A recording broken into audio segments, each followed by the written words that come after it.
Ben Doktor İsmail Çelik, kulak burun boğaz hastalıkları hekimiyim.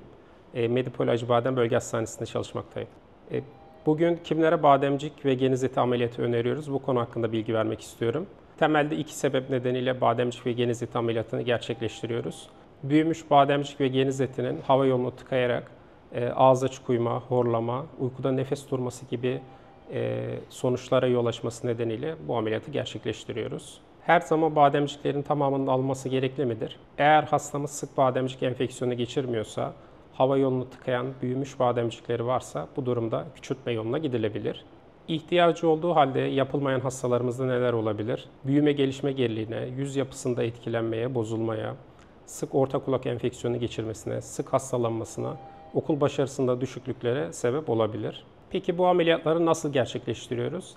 Geniz eti ameliyatı için klasik yöntem ve buharlaştırma yöntemi dediğimiz koblatör cihazı ile bu ameliyatlar gerçekleştirilebilir. Bademcik ameliyatı için temelde ikiye ayırıyoruz. Sıcak yöntemler ve soğuk yöntem olarak.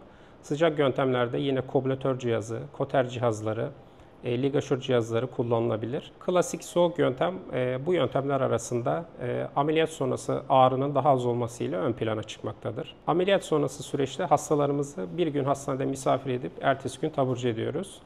Özellikle bademcik ameliyatı olmuş hastalarımızın 10 gün boyunca sıvı yumuşak bir şekilde beslenmesini istiyoruz. Bu ameliyat yeterli donanımın olduğu, yeterli tecrübeye sahip her hekim tarafından yaz-kış güvenle gerçekleştirilebilir. Her ne kadar toplumda komplikasyonlar nedeniyle korkulan bir durum olsa da bademcik ve geniz eti ameliyatları tam donanımlı hastanelerde yeterli tecrübeye sahip hekimler tarafından güvenle yapılmaktadır.